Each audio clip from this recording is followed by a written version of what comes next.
On this episode of the Dudes and Dads podcast, we talk with our friend John Stoll about his journey of loss and forgiveness.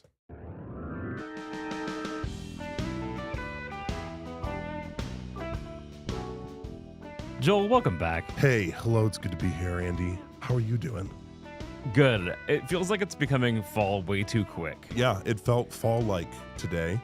We played some fall ball today. Well, we were at the football game on Friday, and Nice. it was getting a little chilly towards the end. There was a little bit of a sweatshirt, a need for a sweatshirt perhaps. And that's saying something. We're still in August. You know, the moment we say this, though, It's gonna get hot we're again. gonna get a heat wave. You know, it's what's gonna happen. Hey everybody, welcome to the Dudes and Dads podcast. Glad to have each and every one of you along for the ride. Joel, we have our backstage open tonight. We do. So dudesanddads.com/backstage will get you into our Zoom meeting if you want to hang out. If you want to be in the backstage, back of stage, back room backstage, It's nice back there. it's nice. Climate controlled, I hear. Not too cold, not too warm. The lights aren't on back there. That's right. The lights are not on, but it's a digital wonderland back there. Hey everybody. So we're just glad to have each and every one of you here.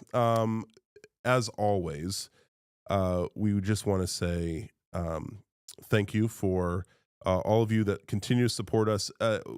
Andy and I were just every once in a while we just check in with ourselves and we realize like how long this show has been trucking along. How many we're often out and about. I know this happens to Andy. We're often out and about, and we just get someone coming up to us, like the local podcast celebrities we are, and just says, Hey, just a thank you yeah. for the show. We get, man, a lot of positive feedback. Just thank you for the show, man. Love the last episode. That was, man, all that sort of stuff. We love it. It keeps us going, and it gives us a good excuse when our wives ask, "What are you doing with your time?" to say, "We're out here making an impact." That's what we're doing. Right. The Dudes and Dads podcast. We're connecting with the people, and we love it. So, thanks so much for all the encouragement that we get. That's one way to support us. But Andy, there are other supporters we have as well. There are. So we have personal survivors, personal supporters. They There might we be go. survivors. Yeah. That can be. You can find more information at dudesanddads.com/support. Yes. But Everence also supports this episode. So Dudes and Dads is supported by Everence, dedicated to providing financial solutions through asset management, charitable giving, and banking and other services. More at everence.com/Michiana.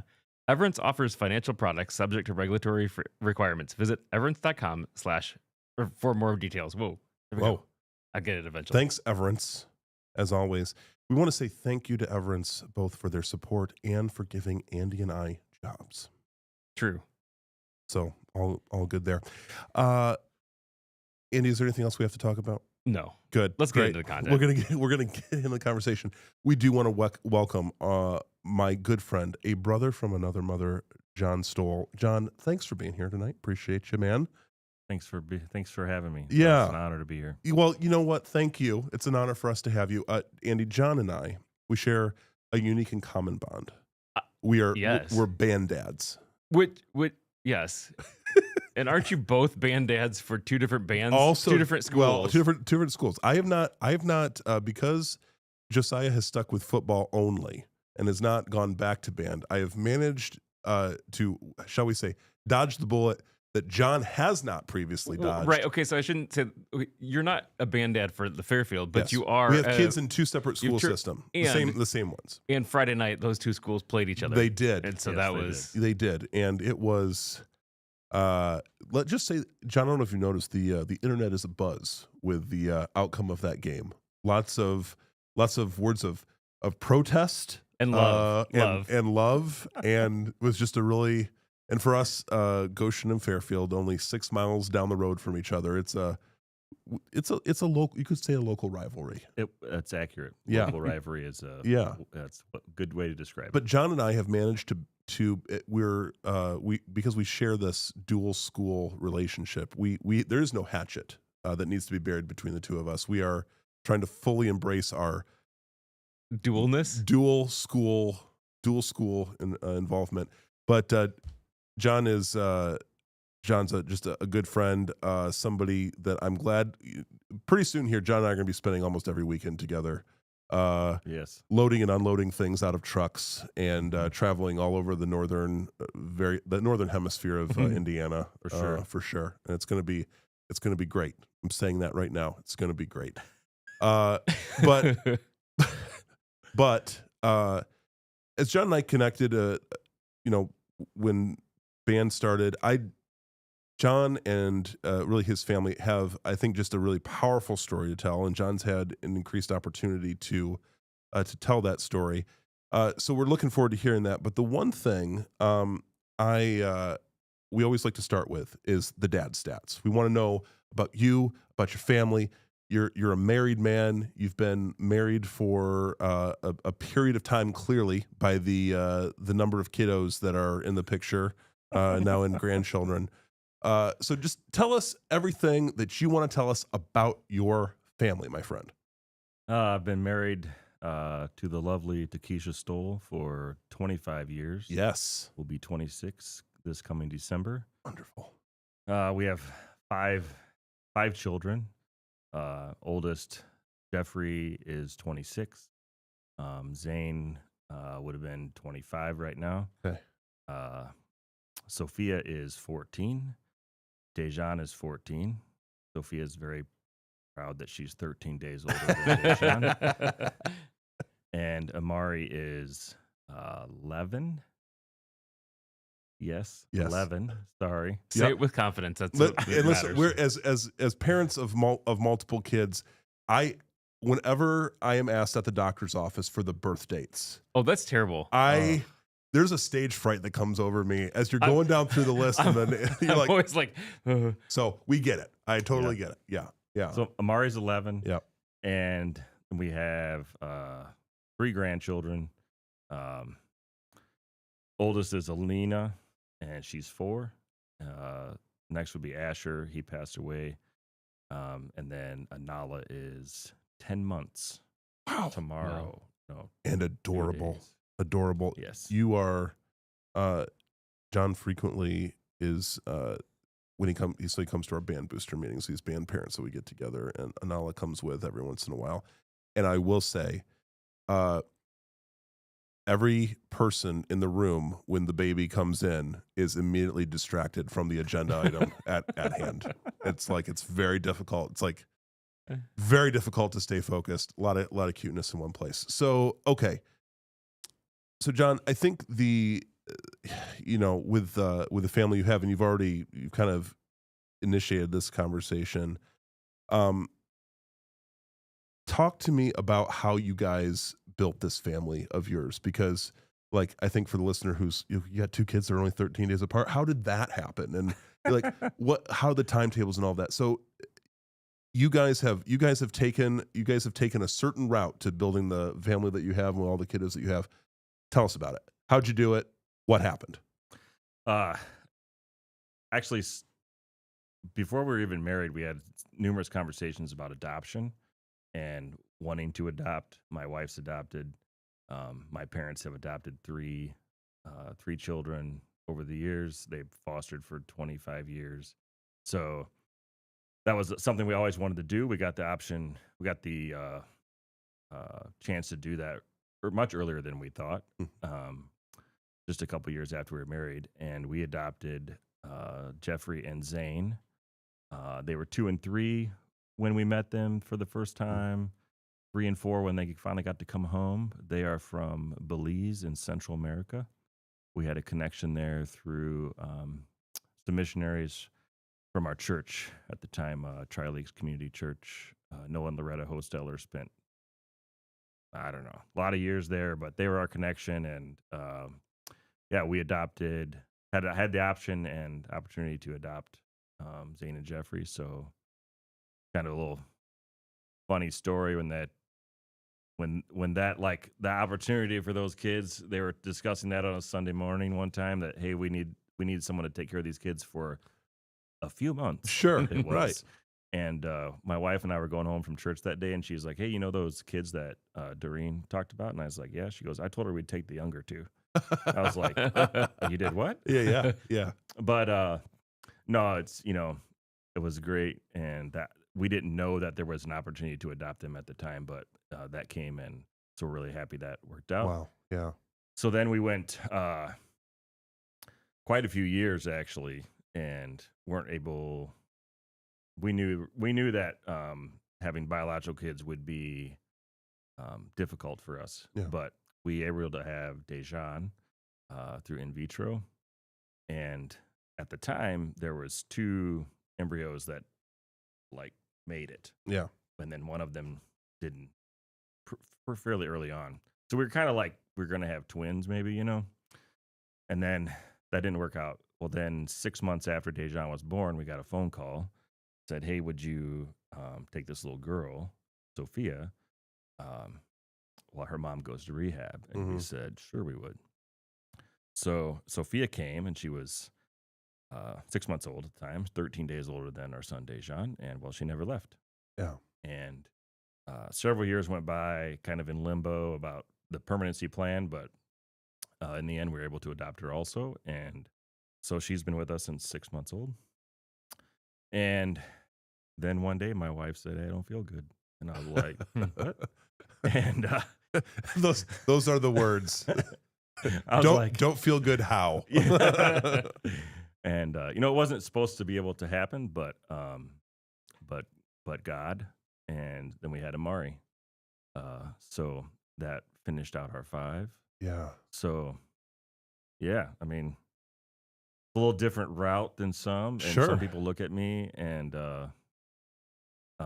if you would take a picture of our family, my wife's African American. She's from the south side of Chicago. Got transplanted over here, like in junior high. And Zane and Jeffrey they're African American as well. And Sophia is from South Bend. She's white. Dejan is biracial. Amari's biracial. And I mean, the looks you get, 100%. Yeah. Who's? Yeah, How did yeah. this happen? Yes. Yeah. It's great. I love how the connections happen, though. It seems like a lot of times we've had a lot of people guests on this show who have had adoption stories, and so Yeah. I love hearing that. I love seeing how God has blessed people and brought families together. So yeah, thanks for sharing your story tonight. That's Yeah. awesome. I think so many of us, I'm sure as you were younger, when you were thinking about, if you were thinking about like, hey, as I get older and how, I want to be, maybe you wanted to be a dad at some point, that was on the radar. Few people ever really, think about like, oh, the 20-year-old John Stoll was not thinking about this, definitely not thinking about this route that you guys have taken. And I just, and I'm sure,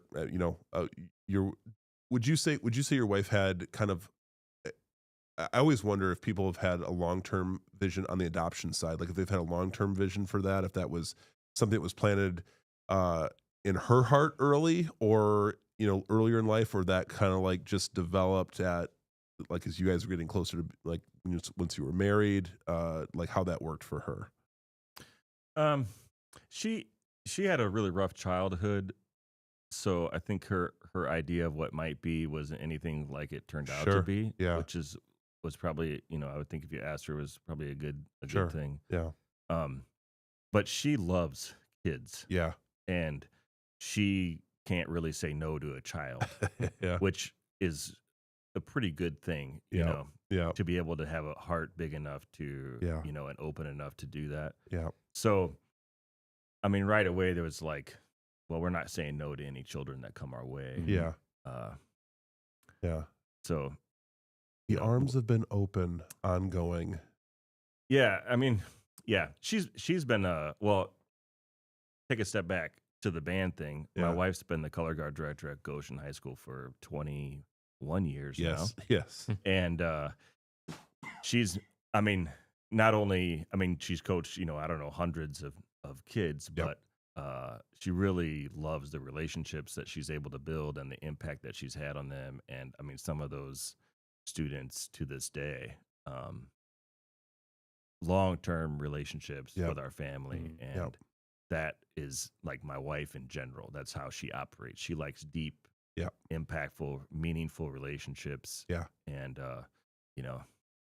being able to have have that and then adopt some children and have some children and at the same time be able to coach kids. Yeah. It's She's been found good. every which angle to impact the life of a young person. Oh yeah. Yeah. Oh yeah.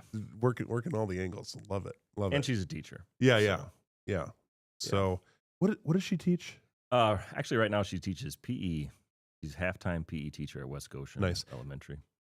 If I were to ask your wife if she's ever wanted to throw a dodgeball at a kid, what do you think? Like, what are the chances? Yes, yeah, 100%. I just always wonder if the specifically the PE teachers, if they ever have like a small fantasy about just letting one loose and no judgment, zero judgment on that. I just wonder. Some of the stories are pretty entertaining. I will say.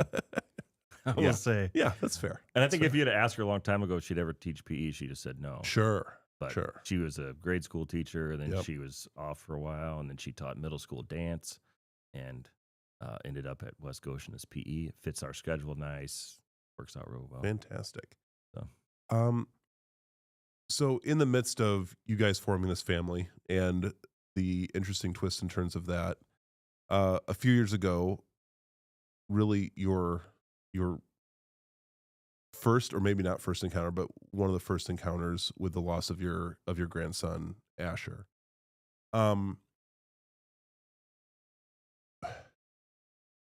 Obviously, and I think the way from what I guess you've said, very sudden, like a very sudden loss. Yes. Tell us about it. Tell us how you guys as a family navigated that, because in our conversations about infant and child loss, it is a special kind of, all hurt is hurt. Yeah. But it is a unique experience, I think, specifically to see like there's so much hope for a future for a child, right? Everything that's in front of them, and for that to come to an end. What did that experience look like for you guys? Asher was the son of my son Zane, and Asher passed away when he was 3 months old from sudden infant death syndrome. And we had not maybe spent as much time as we had hoped to with him in those first 3 months, but we did as much as we could, right? But it was obviously sudden, unexpected. It was just traumatic, right? Yeah. Like, yeah.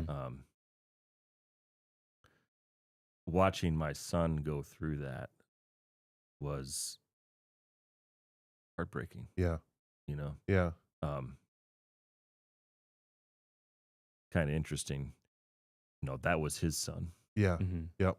And years down the road, I have an idea of what that felt like Yeah. for him. Yeah. Yeah. But my family is pretty close. We're like a pretty close family, and support each other a lot. And it really kind of drew my family together, as long as a lot of our friends and kind of like when someone experiences a sudden loss, a lot of people rally around them. Yep. So for us, it was, just navigating how to support Zane as best we could, which I didn't really know what to do, right? Mm-hmm. Sure. And then just take care of all those things you have to take care of that we just wanted to be helpful with. Yep. And Asher's maternal grandparents were, right there. They lived in Fort Wayne, and maternal grandparents lived in Fort Wayne as well. So they were able to be there day in and day out and right there with him. So we're really thankful for them. Yeah. To be able to help walk through that. I kind of walk through a little more closer with Zane and Bree than we were at the time, but any loss is bad. Yeah. It's hard. Yep. Any sudden loss is harder. Yep. And the sudden loss of a small child, it just makes you wonder why. Yeah. Mm-hmm. Yeah. Yeah. And I don't have answers for that, right? I'm like, I don't know, Lord. Yeah. I don't understand. I don't understand your ways here. Yeah. Right. Yeah. Yeah.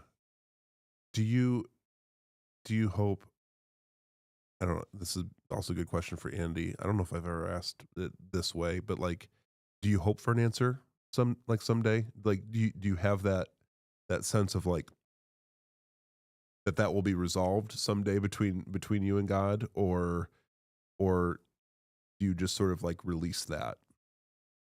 Um, for me, I'd be curious to know what Andy has to say about that. I've released that Mhm. here on Earth. Like, Yeah. I don't know that there is a resolve that can come to me. Mhm. Um, and I don't know. Maybe when we get to heaven, I can ask him, and he'll say, "Oh, well, this," and I'll be like, "Oh, okay." But maybe It seems hard to imagine, yeah, though. right. Yeah. But Really hard maybe to when we get imagine. to heaven, it won't matter. Yeah. Yeah. You know, Yeah. I kind of think. But Yeah. I think for me the same thing. Like Yeah. there was a while that my daughter after my daughter passed away that I was angry at God Yeah. for that. It was like why what I Yeah. was just angry. Once I released that, and I don't know that I want to know like Yeah. why, like what the purpose was because Yeah. I've seen a lot of stuff, a lot of good happen out of that, a lot of ministry that we were able to do Right. because of her death. Yeah. And so I don't know that I'd want to be like, no, why? Yeah. That's interesting. I think in a world where it seems like we have answers for everything around every corner, and we have very like easy instant access.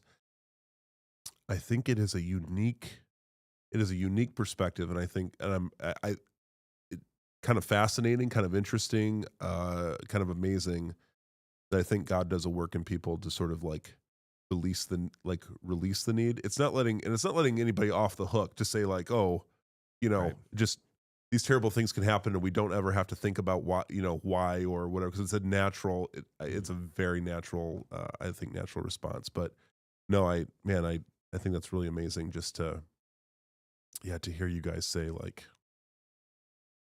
hey, we're gonna release that. And part of the release is part of the healing. I think maybe part of the healing process to an extent. um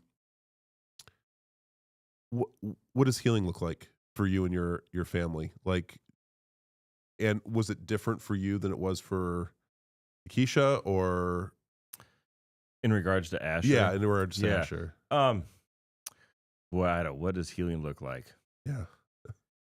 Looks like surrender. For me, it looks like surrender to Jesus, Mm. because there is no earthly thing. There's nothing on this earth. There's nothing I can Google that is going to bring any peace to me other than I can put my hope and trust in the Lord. Yeah. Um, I don't know what my wife would say. That was that time was really rough on her. Yeah. Really, really rough on her. Yeah. Yeah, I'm just not quite sure. I'm not quite sure what she would say, but I mean, other than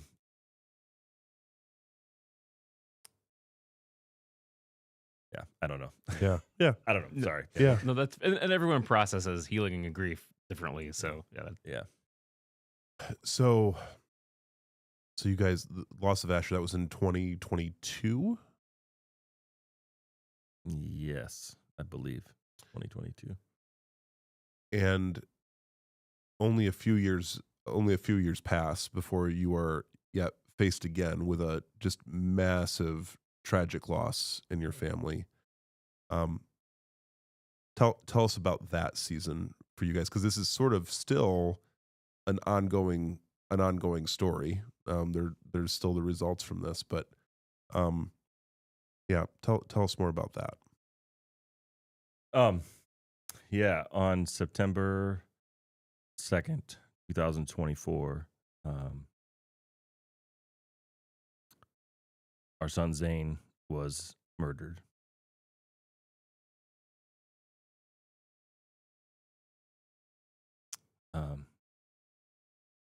He was shot and killed in Fort Wayne. It was a Labor Day evening,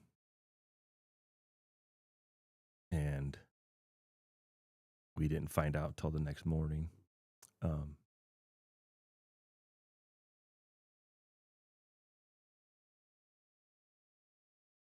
Things you never think you'd have to deal with. Right. This is one of them. Yeah. Right. There's a lot of things you think you never have to deal with, but this one was one. And my son Zane was far from perfect. We've had a lot of struggles, right? He and I we went through a really rough time raising him. Um, at times, a fractured relationship with him, but through some of that difficult, whatever the word is, we were able to um, like repair our relationship, establish that relationship. There was forgiveness between he and I, both ways, and we had become we had developed a pretty close relationship. Now he had lived in Fort Wayne for a few years. We didn't see each other, super often. Yeah. But we talked fairly often to each other, and had a lot of conversations with him about where he was and what his goals were, and um, I knew he was struggling, and as being his dad, like the father of an adult child, there's only so much you can say or tell you. Yeah. You're 24. I don't really. It doesn't really work for me to tell him what to do. Sure. Right? Yeah. Mhm. He kind of has to learn. Yeah. But he was working hard to better his situation, to get better, to kind of get out of where he was. Um, I kind of know where his heart was. I felt like he was really trying to become the dad that he needed to be and get himself stable, and he was working on it. Unfortunately, he just ran out of time. Yeah. Um,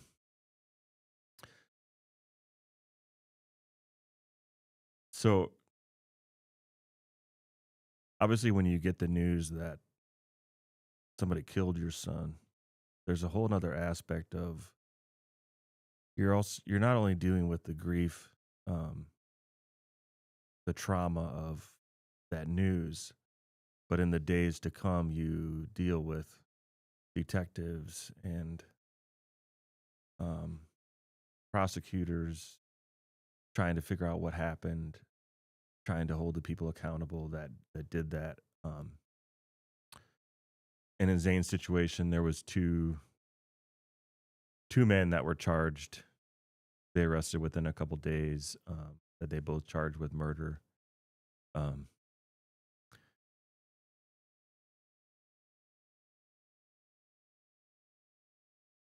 and I don't, I haven't dealt with a loss that close to me. It was the first one. Yeah. Mhm. Yeah. And then I felt like I have no idea what that loss would be, like what it would feel like when you weren't dealing with the whole other side of this, Mm. when someone did it deliberately. Mhm. Yeah. Mhm. And why would someone take someone's life on purpose? Those are questions there are not answers for. Yeah. Um,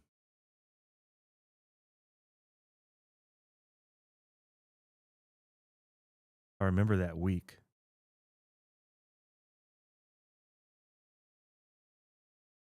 There's a lot of stuff you have to do when someone passes away, and there's a lot of decisions you have to make about arrangements and stuff that you think, what in the world? Like, how am I here? Yeah. Um, yeah. So I obviously it was a very traumatic week. It was very crazy to have conversations with detectives about what's going on, and they were very, very, very kind to us. Um, kept us in the loop on what was going on, and that process is still going. Mhm. Yeah. Right. Yeah. Um,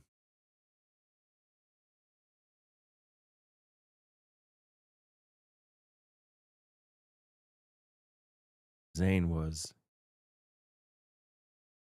he had a lot of friends. He had a tremendous sense of humor. He developed friends everywhere he was, from when he was a little kid till until he was an adult. And it was so special to see so many of his friends from high school friends, school friends, Mm, still, have a deep respect for him and relationship with him, as well as I met friends that I'd never met before, yeah. Yeah. Um, again, the support of my family and my wife's family, our church at Restore. I mean, just overwhelming, overwhelming support from everyone that we're involved with, and that really helped Yeah. carry us Yeah. through that week. Well, and I recall after I learned about, well, I mean, John, I think you and I, you and I had talked about Zane, I think maybe a couple of days before we lost him.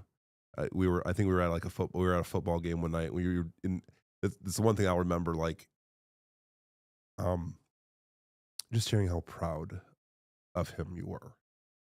And, I think for any of us, it's like, none of us are, we don't know what tomorrow holds. None of us are granted another day. And, my hope would be that you guys would feel like a gift that you were in that place with your son, leading up to losing him. Because that's one thing, I mean, an impression on me. Like, I know that you guys had a real sense that, like, okay, things are just, there's a hope for a better direction, hope for a better tomorrow. And then, like you said, I mean, just kind of running out of time, like some other evil dark force coming in and shutting that down. And I think it's a reminder. I have felt this, like, in your guys' situation specifically, like, there's a battle going on, and I'm sure within your own heart, within your family's heart, every day, of like, what route will I choose? What will, because something like this, I mean, it seems to me it could just really consume. I mean, it could consume you. For sure. For sure. In some ways it has. Yeah. Um, yeah, that's a battle. Yeah. That's a battle to not let it consume. Yeah. Yeah. We've we've exchanged some messages, and I've thought about the whole idea of just like having to be intentional about pushing back darkness, like pushing back dark, or pushing against it, pushing back against it. Mhm. Um, what have you done to fight? Because I mean, and I know the inner workings of the human heart day to day. I mean, it could be, you could start the day one way and end up another, and vice versa. But what I've just been, and that's why I'm proud to call you my friend. What I've seen you do, I think, at least from my perspective, is to be intentional about that fight. To, like, that there's going to be a posture that you take. I think with you and God, with you and the people, the men that did this to your son. What has your approach been? How have you thought about it, in terms of your response to all of this? Yeah, there's a natural what I've found is everybody thinks it seems that everybody just assumes that I want the absolute worst for the people who did this. Sure. And I think that's like an earthly response to that. But I've told people I don't know that I was ever angry, Mhm.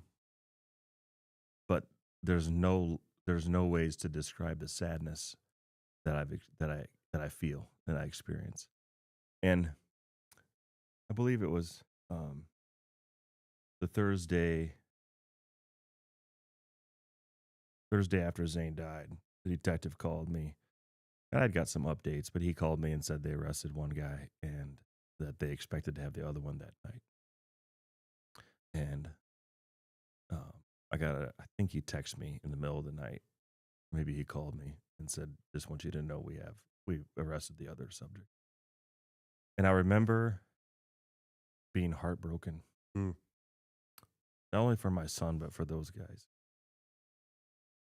And I knew right away that for me, I had to forgive them. And that was something that in those few days as we planned Zane's memorial service, this is the following Monday, forgiveness just rolled through my mind constantly. And as we planned Zane's service, I was basically they asked me, like, do you want to share? I've done some preaching, some messages in my past, and um, my pastor Doreen, she's like, do you want to share? And I was like, I don't know. And I was like, I'll let you know. And as I processed that time coming, it was really clear to me that that the Lord wanted me to speak at my son's memorial service. And I'd already asked my dad to share. My dad's a pastor. We didn't compare notes, but what I felt like I had to do, needed to do, and wanted to do was to forgive the men who took my son. Yeah. And so I had already made that decision in my heart, right? I made that decision in my heart pretty quickly. You have to make it more than once. Sure, Yeah. I bet. Yeah. Yeah. Um, Yeah. That's something I have to do still to this day. I have to decide something that I have to forgive, But I was able to, at Zane's memorial service,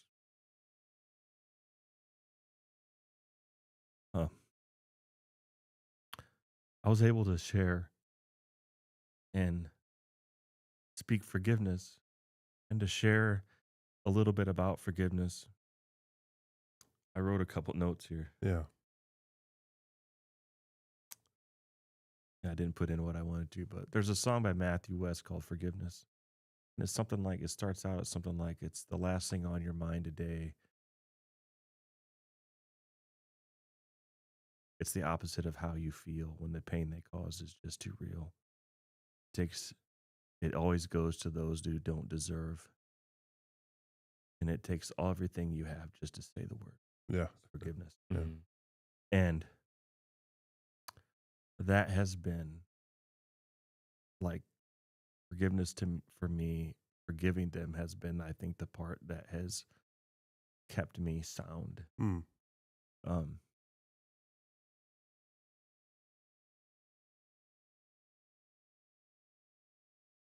It's been almost a year. In a week or so, it'll be a year. And I can honestly say that, like,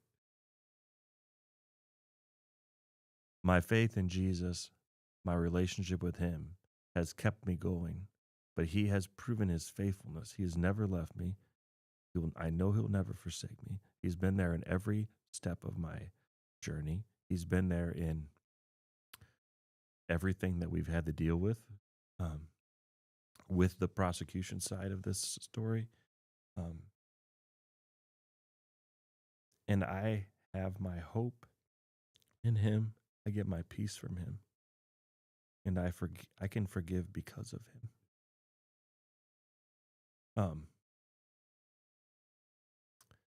That day, my son lost his life, and he's never coming back.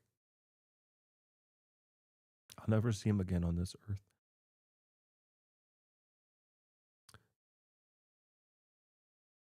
But the families of those two men, in a lot of ways, they lost their sons also. Sure. Yeah. My heart breaks for them. Yeah. And I grieve for them. The young man who pulled the trigger was 19. And he pled guilty in March. And he is awaiting he will be sentenced after the trial of the other one. That trial was just moved to February. Um, and I at their sentencing, at his sentencing, I will have the opportunity to. I can't speak directly to him, but I will have the opportunity to address the court. Yeah. And it's very important for me. It's very important to me that I speak those words in the court, that I forgive him. Yeah. I want him to know that, and I want his family to know that. You see, like, without forgiveness, you can develop hate, and hate will eat you from the inside out. Hate will consume you. And I've had people ask me, how can you forgive? And I will say, how can I not forgive? If I don't, like, I can't imagine what life would be like without being able to extend forgiveness for me. If I was even alive, because I could see how it could drive one Yeah. Mm-hmm. Yeah. to do bad things. Yeah. Like to yourself, I think. Yeah. If I was alive, I would be an angry, unpleasant person. And I don't want to be that. And the people around me don't want that. My family doesn't want that. My grandchildren don't want that. Mm. They don't need that. Yeah. And I forgive. When I was getting ready to leave to come over here, my wife said, it's that verse where it talks about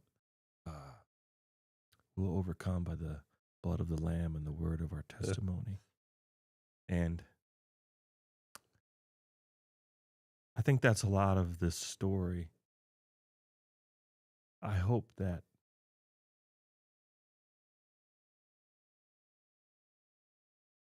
people can learn to forgive. I hope they can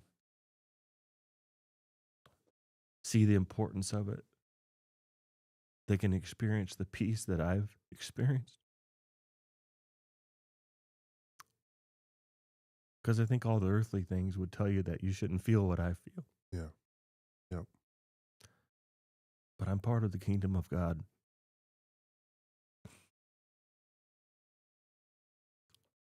And I forgive as Jesus has forgiven me. Yeah.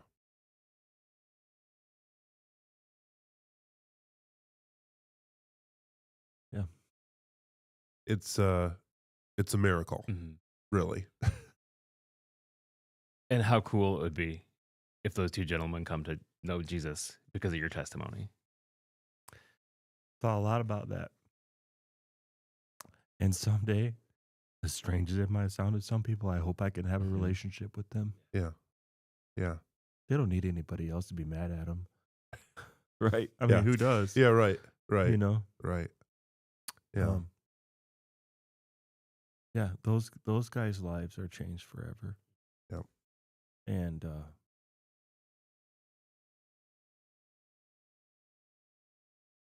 yeah, I hope and pray that they can come to know Jesus and they can experience the peace and hope that comes from him.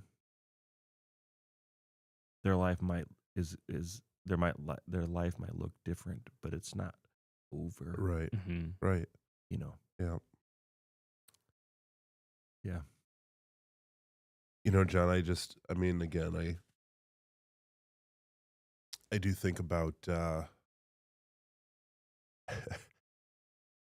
think about, yeah, every opportunity, this is the truth for us as human beings. We have daily opportunities to forgive in small, in small ways, to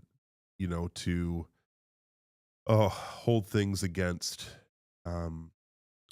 each other, bring up past hurts. This is a classic marriage move, to not to like say we forgive our spouse, but then when we get in an argument, we bring old things to the forefront, and then I mean, I just love what you said, like making the decision to forgive again and again and again. It's not necessarily for us. I mean, I think in our weakness, it's like, man, I got to go back to that again, back to that decision again, and kind of renew that, especially between me and God, and you know, and because ultimately we talked about release, releasing things to God at the beginning of this episode, and really that seems to be what I hear you say. I mean, that's a big part of it, right? Like this is not yours to carry. This is not yours to hold on to. It does belong to God. Um, so I wonder, uh, for you guys as a married couple, like how have you how have you guys walked to for you and Takesha, like how have you guys walked together through this? Because like it's two people trying to walk together and experiencing, and I have learned this from my friends, experiencing the loss in different ways too. Yeah. Yeah, when I told my wife I was invited to come on this podcast, and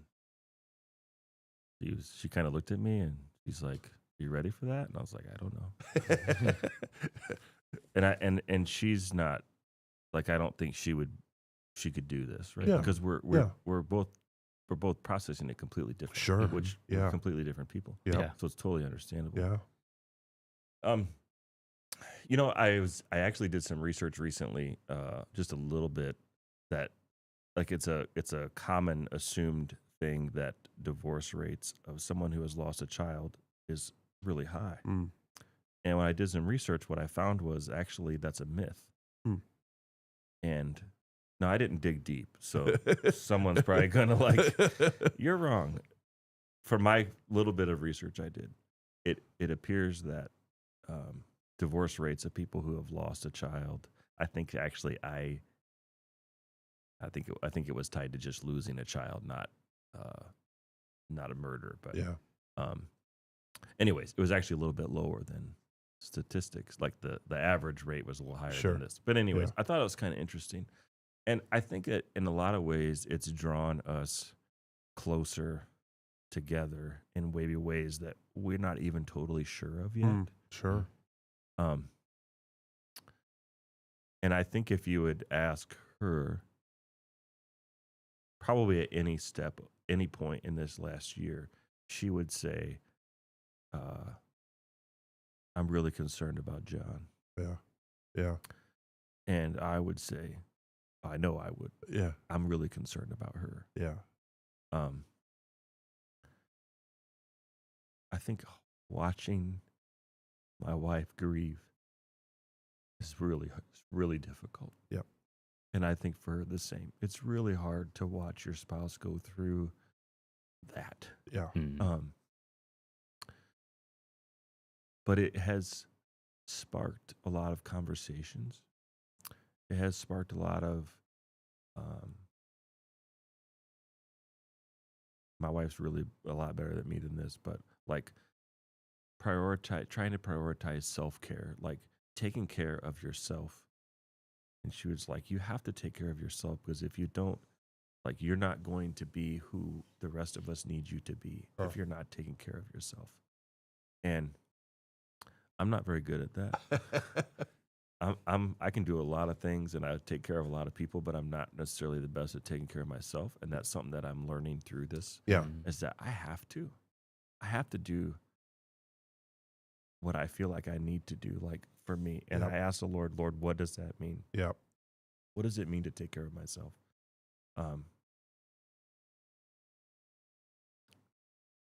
There's my wife would, especially in the first few months, just sit with a friend. Yeah. Some of our best friends, Tim and Jenny, live across the road. And my wife would just go over there at 11:30 at night. Yeah. And sit with her friend and sit with their dog. Yep. And I don't know what they talked about. Maybe they didn't even talk. They just sit. Yep. And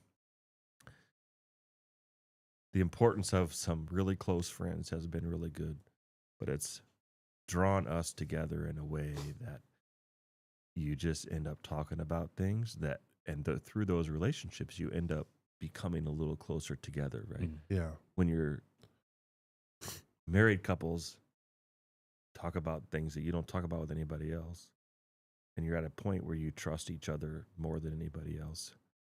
And when you're faced with something so difficult.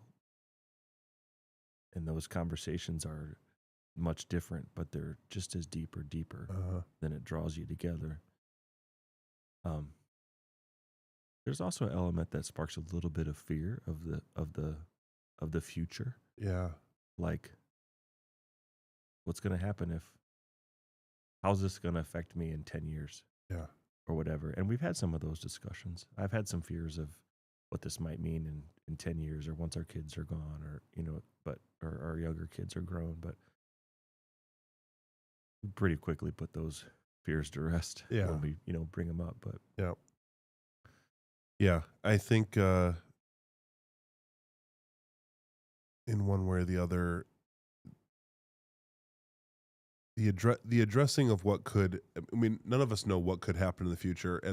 And even, I mean, I'm sure you think about this, like, as a dad and as a grandpa, like,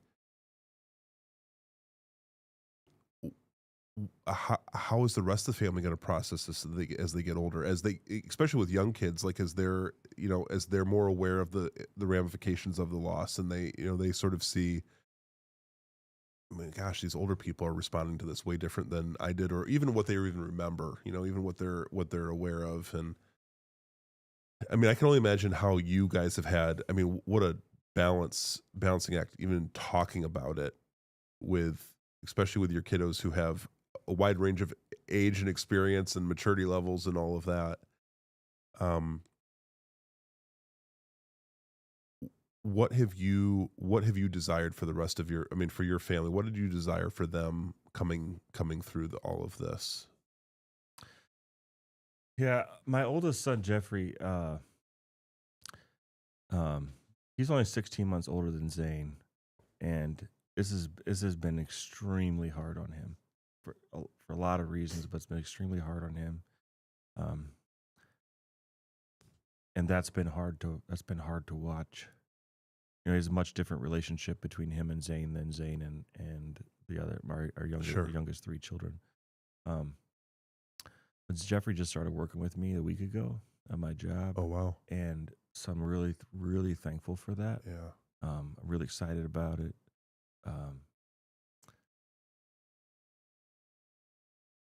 I hope that this is part of the journey for him, and me, just to be able to spend some more time together. And, we don't talk about it much. A little bit we have, but just to be with each other, I think, is going to help. So I really hope that, he can come to that point of being able to feel the peace of Jesus. Yeah. Our younger three kids are, I mean, they're doing very well, and they're amazing. They're all three doing real well. Zane left the house when he was 17, maybe. I won't go into all that, but so they were pretty young when he moved out of the house, So their relationship with him is a little bit different than, Jeffrey would have been. But I think especially my son, Dejan, he's very concerned about Mom and I. Yeah. Like, their concern is very much focused on me and Mom and how we're doing. Yeah. Yeah. And, there's an aspect of this that we haven't, I don't know if you want to get into it, but our grandchildren came to live with us end of January this year, January of 25. And my two granddaughters, Alina and Anala, and that has had a drastic impact on my family. Of like, I'm sure. Yeah. We at the time they were 13, two 13-year-olds and a 10-year-old. And then we added she turned 4 just after she moved in, and a 3-month-old baby. And I thought I retired from changing diapers and Jokes all on of you. that, but evidently I didn't. Yeah. I just changed some diapers today. So, but that's kind of a unique journey in this for us, in that it's been so special to have Zane's daughter with us. Like, I mean, Yeah. if you look at her face and you look at his face, like, I mean, they're like carbon copies, when Zane Yeah. was 4. Yeah. So there's a lot of things that have been really special about it.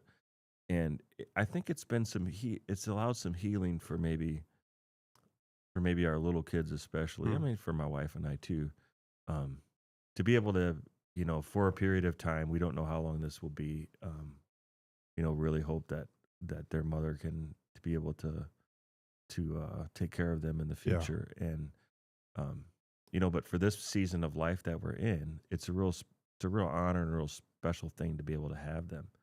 But it has impacted our family at home drastically.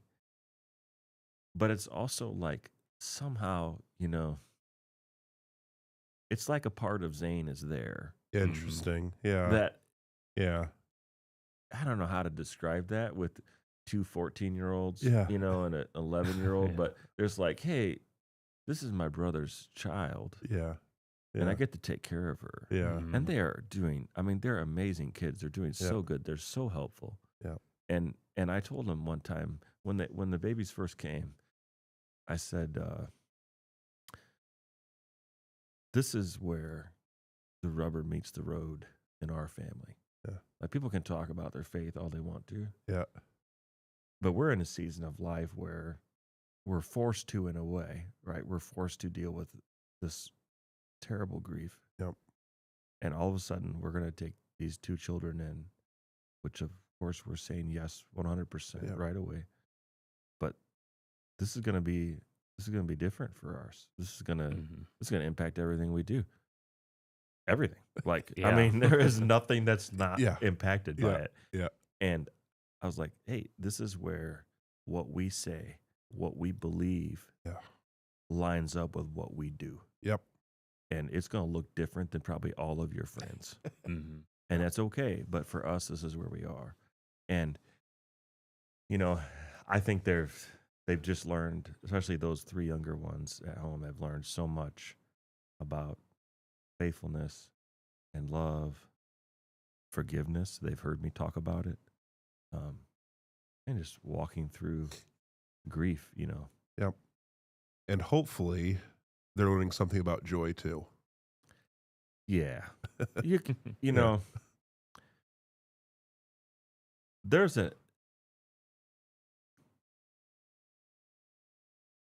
my joy comes from the Lord.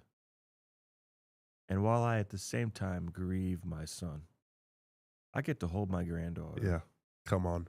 Yep. And there's joy in that. Yep. And when I yeah. can watch her, the other day I took home we have a blueprint printer at work, and I had some scrap blueprint paper and these huge sheets of paper. I took them home, and I was like, I had to do some stuff on a blueprint at work or on the table. It's for band. And Of course.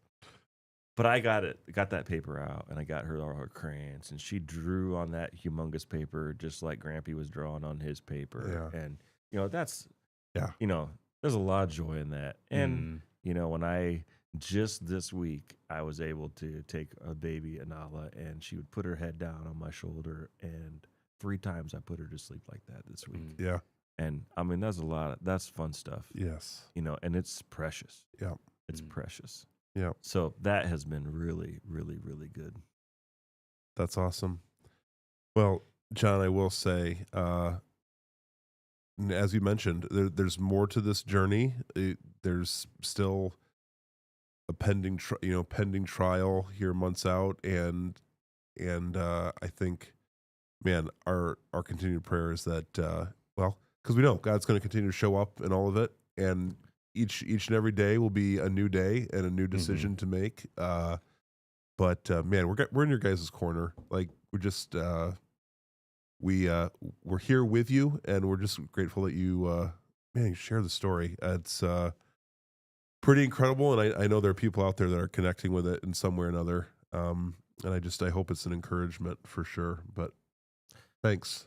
Yeah. Yeah, you're welcome. I really, my son's not here anymore, but his life is not lost. Yep. Mhm. There's can be power from this story. Yep. His life can still affect many people in a positive way. And I hope that hope that I can be a part of that. Yeah. Somehow. I think it's happening already. Yeah. So Definitely. Yeah. Thank you for being here and being willing to share your story.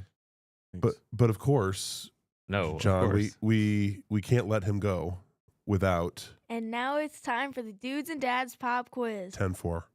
Okay. There we go. So this is where we're going to ask John random questions. You can't prepare for them. They lack. This has been a very serious interview. They usually lack any level of seriousness, just to lighten the mood a little bit. That's all right. Just to get to know you a little more. Yeah. Yeah. On a different level from the whole interview. Yeah. So. Exactly. All right. So this is I'll start, and then we'll see where it goes. All right, let's go. I always get worried because sometimes it's like I'll say one, and then Andy, that was one that he was going to take. We steal each other's every once in a while, but I don't care because I'm asking first. John, if there were a sandwich named after you, what's on the sandwich? What is you go to the menu, you look up, you're like, the John Stoll. What in the world are they putting on that thing? That's what I want to know. Burgers. Burgers, okay. It's going to have two burgers. 2 burgers, of course, because you're serious. Probably 3 slices of cheese of different kinds. Okay. Oh, a cheese mix. Kojak, pepper jack. Throw something else in there. I'm not Nice. sure what it would be. How do you feel about bacon on that one? You're gonna throw that on We're there? definitely going to have some bacon. Okay. I'd prefer thick cut bacon. Nice. Okay. I really hope you all are getting a real sense of what John brings to the table here. It's Bacon. Yeah, it's bacon. It's meat. It's all the Bacon things. and cheese. Grilled onion. Grilled onion. Oh, man. Okay. Yeah. A Okay. little spicy mustard. Oh. So people have. I think mustard's a dividing line for some people. I think he's gone into more detail than most of our other guests that have been asked that I like question. it. I like it because I feel like this is a question that hit home with him. I think it's I like to cook and I Yeah. like to eat. So Yeah. there you go. Bingo bango. The John Stoll sandwich, fantastic. Wow. Over charcoal. I'm The Stoll burger. I'm mouth watering over here. yeah. Can't even think of a question now. Yeah. If you were on a desert island, just you, what is one item you would want with you? For fun or to survive? This is your game. Yeah. Whatever you want, Yeah. or both. I mean, whatever one. Probably a knife. Yeah. You usually have a knife on you, I find, most of the Yes. time. Yes. Any A good knife is band-aid. yeah, a good band-aid. does. Yeah, and for your job, I'm assuming that a knife always has to be within close reach. So, Correct. A I think knife. I would have a knife. All right. okay. John, if let's see here, if you were to have any superpower available to you, what's the one you want? That's a tough one.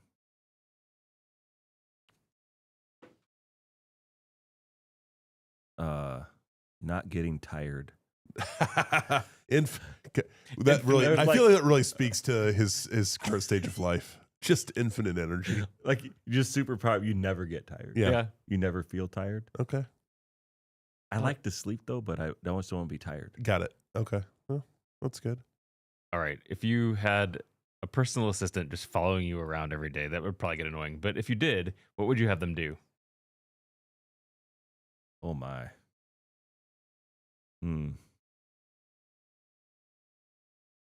What I have to do. Have them carry your blueprints around. Some task that you would have them carry like the knife. Well, Yeah, I he's think gonna if be- you ask some guys at work, they might feel like they're my personal assistant. So I have to be careful about what I say here. Boy, they'd probably just be carrying a lot of things, Yes. one way or the other. Whether it's at home and you're carrying a child in a car seat, or Yeah. you're at work and you're carrying, whatever. You always have form. something to carry. It seems always. Always. There's always something. There's to carry. always something going on. That makes sense. John, what's one country that you have not yet visited that you would like to visit? Australia. Ooh, Australia. Good day. They do a lot of grilling over there too, On the Bobby. on the Bobby. So that's right up his alley. That's good. I just murdered that accent. Bobby, the Bobby. Are we from Boston? Are we from Australia? We don't know. I don't know. I parked my car. No. Yeah. And Harvard Yard. Yeah. Yeah. You get to ask the last question. Last question. Ooh, okay. One band that you either have seen Ooh. or want to see in concert live. One band that I have seen or I want to Yeah, see. like Right. so this is your favorite. Favorite band that you'd want either has seen in concert or want to see. Third Day. Ooh. Ooh, that's a good one. Gosh, that takes me back. I think my first Christian concert ever, Indiana State Fair, was a Third Day concert. My wife's been on a big Third Day kick lately, so we've Nice. been going through the Third Day. Really. Okay. Wow. That makes it takes me back strangely. Mhm. Well, John, congratulations. You've successfully passed the Dudes and Dads pop quiz. Man, flying colors, fantastic. But brother, thank you for being Yeah. here. Thanks for sharing your story, hanging out with us. Friends, as always, you can head over to dudesanddads.com and check out show notes, past episodes. Help support the show. Help support the show at dudesanddads.com/support. Thank you. We'll take your $5. We'll take your $10. We'll take your $100. Any of it. Love it. Love You it. keep the show going. But you help keep it going. Keep the wheels on this thing. Also, Dudes and Dads podcast at gmail.com. If you got feedback you want to give us, get in contact. Pithy remarks. Pithy. Yes. Love a good pithy remark. Got to say that right. Yeah, you don't want to mess that up. And my favorite, the voicemail, 574-501-4467, 574-501-4467. Leave us a message. Send us an email. Check out the website. Get some merch even if you want. That's good too. But hey, guys, as always, we thank you for hanging out with us. And until next time, we wish you grace. And peace.